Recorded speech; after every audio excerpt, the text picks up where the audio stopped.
Gagasan itu asupan pokok demokrasi berkualitas. Gagasan mesti dipertarungkan. Yang terbaik akan menang. Semakin banyak politik gagasan mengisi panggung, politik identitas tak punya tempat bernaung. Simak Gagasan UKI. Assalamualaikum warahmatullahi wabarakatuh. Salam sejahtera untuk kita semua. Om Swastiastu, Namo Buddhaya, salam kebajikan. Teman-teman, belakangan IKN kembali menyeruak sebagai isu politik yang ramai diperbincangkan karena meningkatnya suhu politik nasional. 3 paslon yang sedang berkontestasi sudah menunjukkan keberpihakannya terkait keberlanjutan ibu kota negara baru ini. Jadi ada paslon yang bilang bahwa daripada IKN, mendingan kita bikin aja 14 kota baru di Indonesia yang levelnya mirip kota Jakarta. Saya sengaja nggak mau menyebutkan paslon mana yang mengatakan ini, karena saya nggak ingin terjebak ke dalam sentimen pilpres dalam video ini. Teman-teman, IKN itu bukan sekedar proyek gagah-gagahan Pak Jokowi. Udah jelas kok, relevansi dan urgensi IKN itu ada, nyata, dan sudah melalui kajian ilmiah. Pertama-tama, saya ingin sepakat dulu bahwa memindahkan ibu kota negara itu nggak sama dengan memindahkan kota Jakarta ke kota lain, seperti yang diisukan oleh kebanyakan orang-orang yang nggak ngerti. Memindahkan ibu kota itu berarti memisahkan pusat pemerintahan dengan pusat ekbis atau ekonomi dan bisnis secara terpisah. Ya.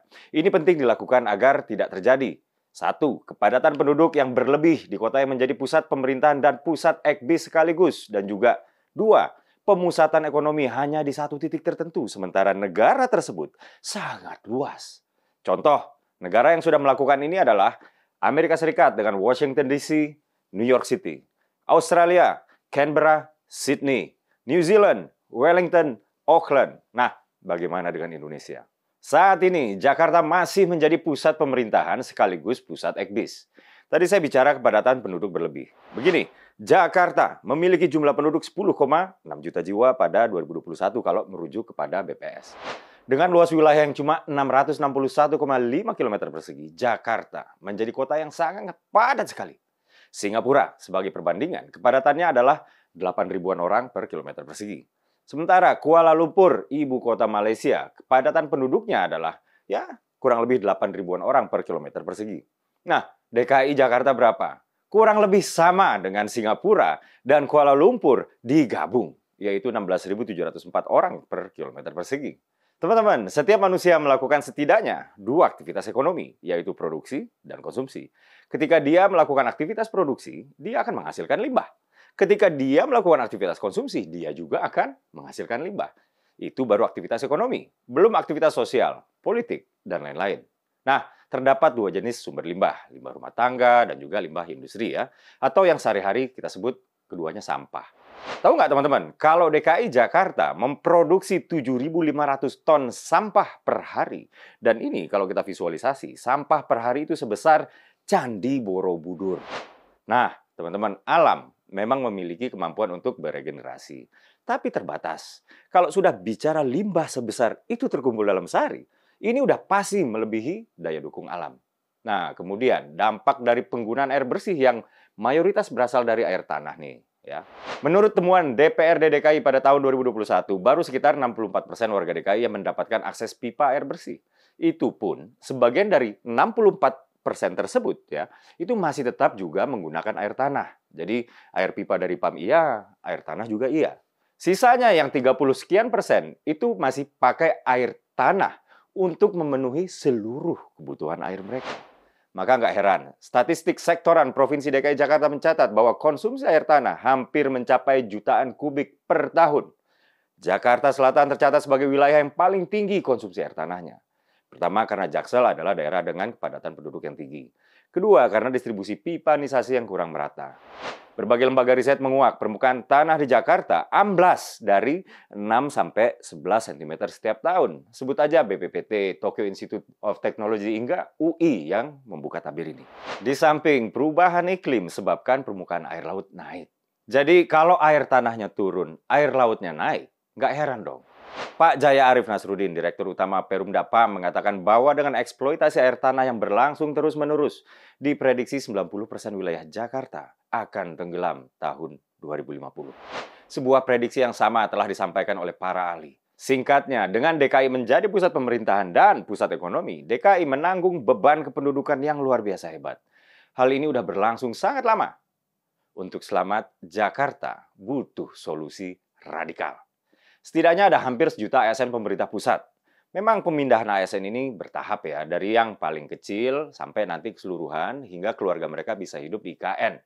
Puncaknya nanti, kalau kita asumsikan satu orang ASN membawa pasangan dan 2 orang anak, maka hampir 4 juta orang Jakarta pindah ke IKN.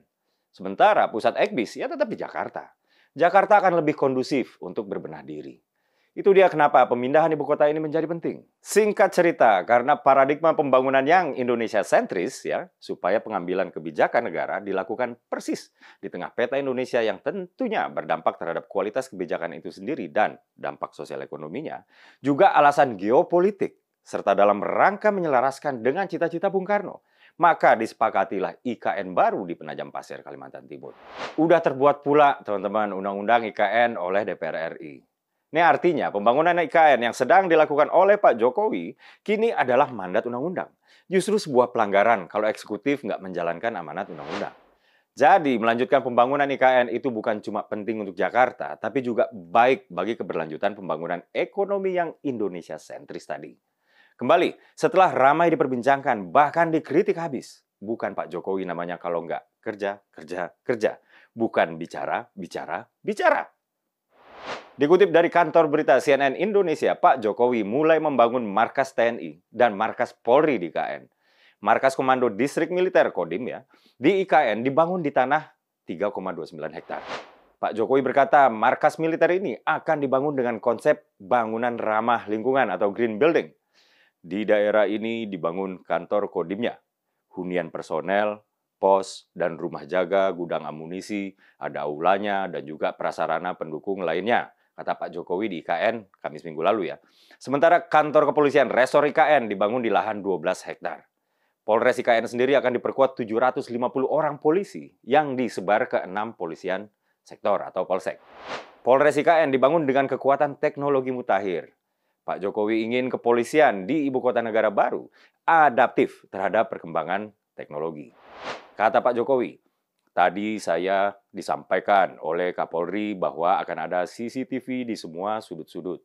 Akan ada comment center-nya, akan ada analis untuk AI-nya, kata Pak Jokowi ya.